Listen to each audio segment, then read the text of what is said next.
There is no required format for the bullet journal. There are a bunch of techniques that you can put together like Lego blocks, and that's awesome to customize it to your liking, but it's also overwhelming because there's so many possibilities, especially as a beginner. So I scoured the internet and my mini journals, found 15 popular setups or spreads, and I ranked them.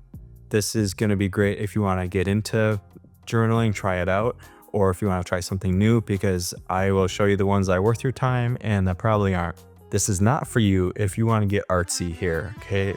This is not for you if you want to use your journal as like a creative outlet for doodles and calligraphy and colors and raw materials. I'm focusing on simplicity for people who want to get their life under control, for people who just want to use a pen and a notebook. With that said, if it sounds like you, keep watching. I'm gonna go to the computer now and start ranking.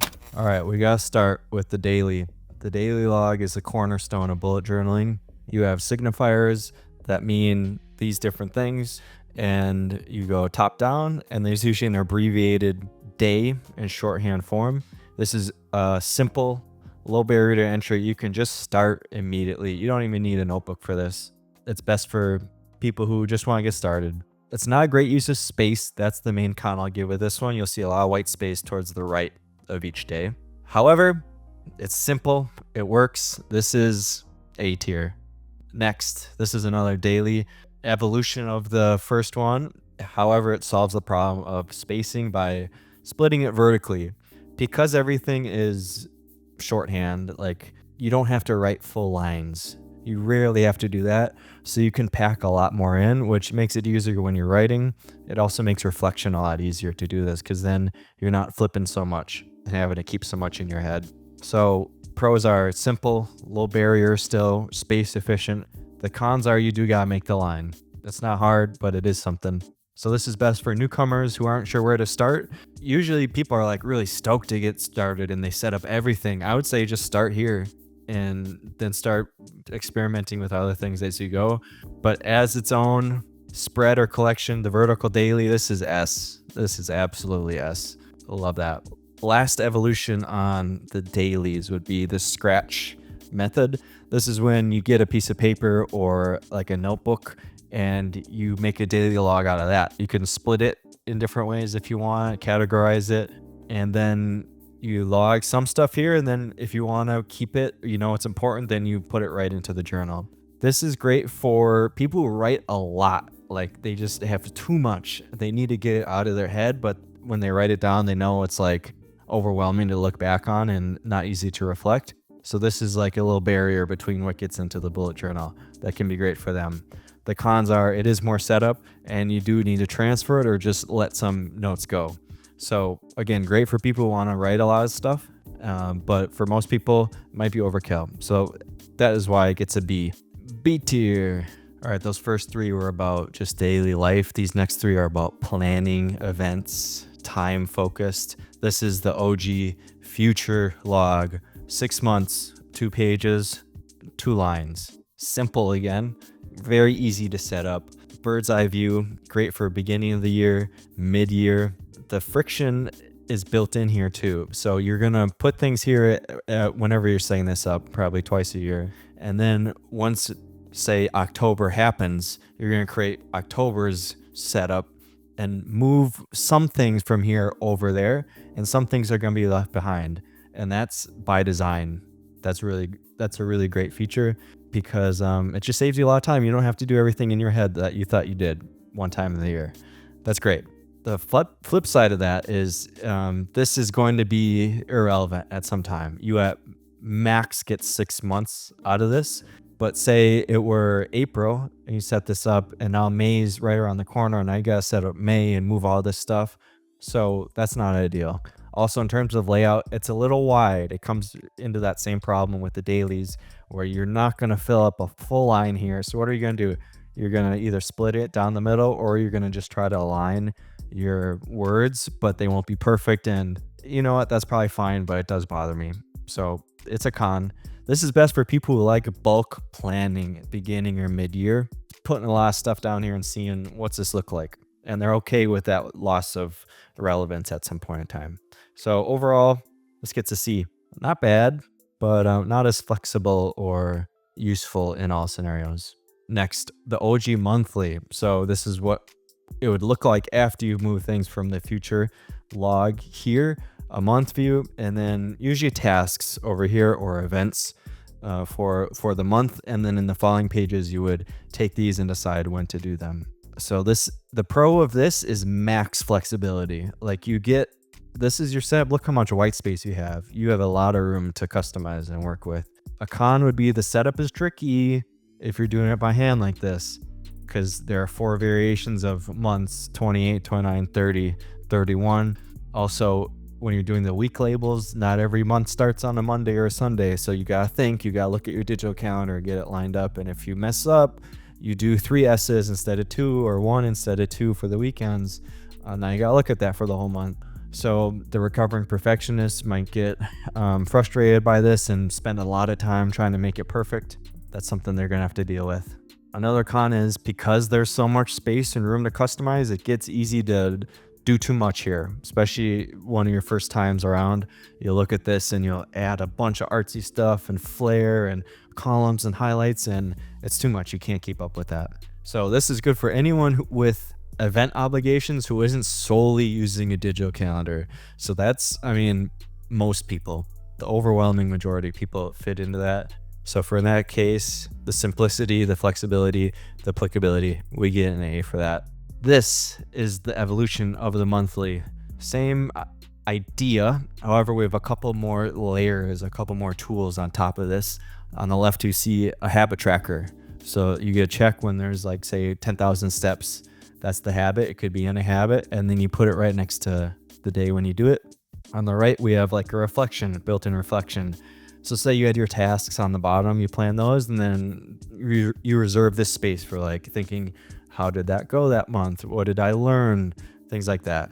This is beautiful because habit tracking and reflecting is built around time. And so is the month spread. This is all about 30 days. And so it collapses 3 different things. You would have had to set up a separate tracker for this month or a separate page to write about reflecting for this month. But here you already set it up once for the calendar. You can use the same space for those other tools and many more. Really love the flexibility. One con I would say with this is it's less consistent because there's so much room for flexibility. You'll be tracking steps one month, you'll be tracking sleep another, how many books you read, whatever. And maybe these don't line up or your reflections are different or you used it for like a brain dump. So that's usually not that big of a deal. The flexibility, the everything else I mentioned, just beautiful there. Love that. Love the monthly. Love the monthly. That's an S. All right, these next 3 are going to be about projects, tasks, getting things done, or just habits. This is awful. I'm not even going to try to pretend like, oh, what do I think? No, this is terrible. If you made it past the intro, if you made it past the last section, I know this is not for you. Don't do this. But let's talk about why. First of all, it took forever for me to set this up. It was not fun, very repetitive. I stressed about the plants, making them look good. So I outlined them in pencil first, and then I erased it, and then I put in the colors, and it does look good actually. Like, I'm kind of proud of that. I wasted a lot of ink and a lot of time on something that does not matter unless I'm trying to grow my Instagram account. This is not you. Also, it treats every one of these things as if they're equally important, and they're not. And it's tracking too much. Track one thing at a time, and then then maintain that last thing while you track another thing. This is all wrong. F.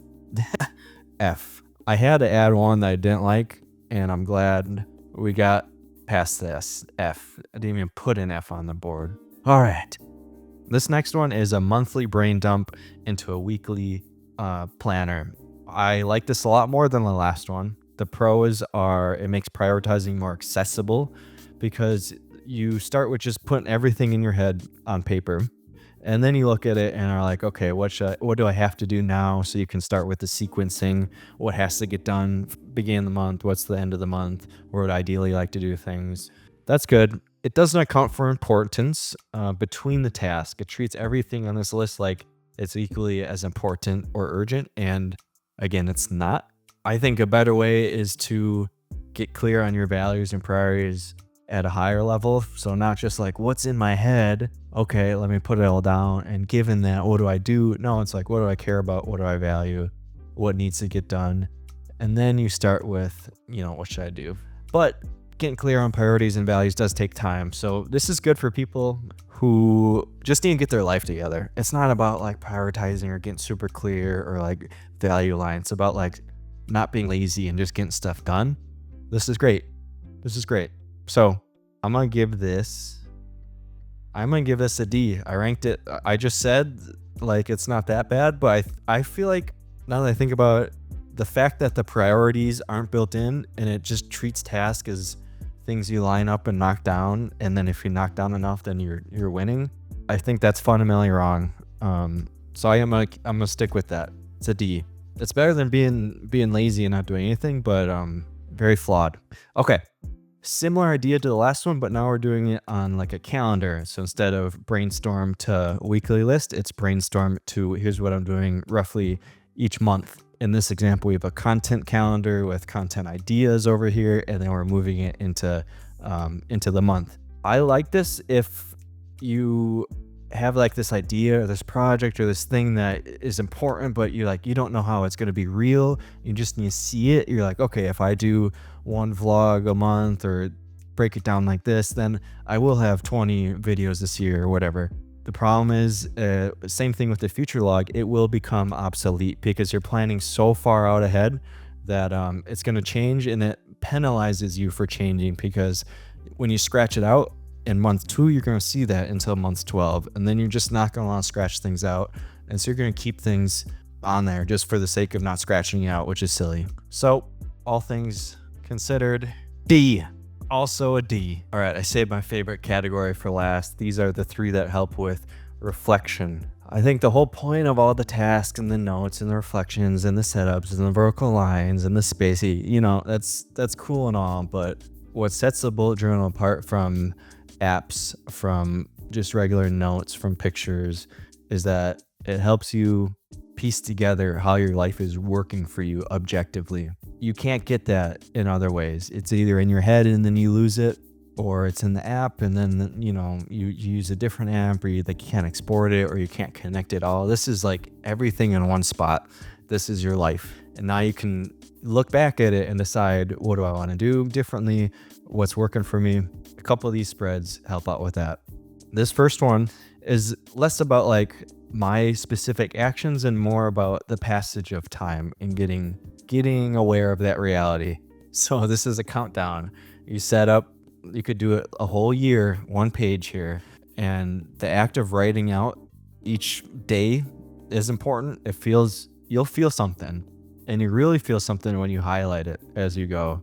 This was mine. I was counting down the days until I went absolutely broke and needed to get a job.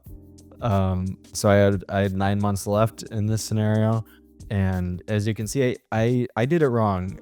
Only do this if you're looking forward to something. If you're in some crappy situation and there's some event or vacation or thing that'll happen in the future and you can't wait to make progress, instead of the opposite, which is what this is. However, I think it's novel. I think taking that time to just watch your life pass by is valuable. So overall, it gets a C. This is like built-in natural reflection by just doing a ritual. That's not so much about you. This next one is about you. It's a review, 2-column review. What worked, what didn't, vertical spacing, I like that. It's simple. It's focused on action, your actions. What worked means something happened, means I did something, means I could do it differently in the future or keep doing that thing. I think action and reflection go hand in hand along with wisdom. I really like this. It's simple. You can't mess this up. You can apply it for a month, a week, a year. This one gets an A. Beautiful. All right, last. I saved the best one for last. I am really excited to talk about this one because I haven't run across someone who does it. I think it's really cool. It's really powerful.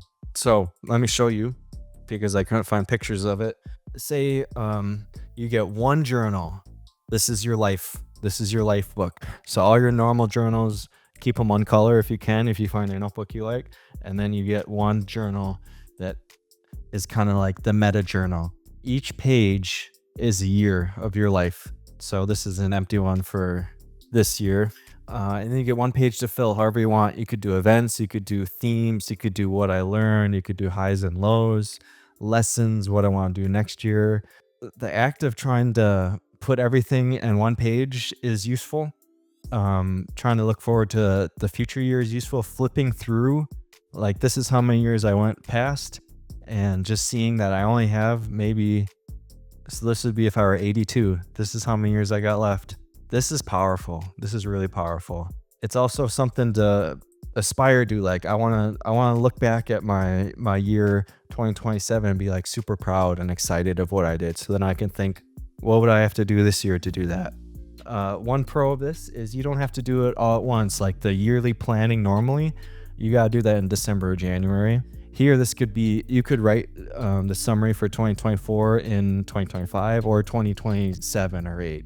There's no pressure. You can do it as you want. The other pro is this is a controlled existential crisis. You are coming to terms with the fact that you are going to die. And therefore, how do you live?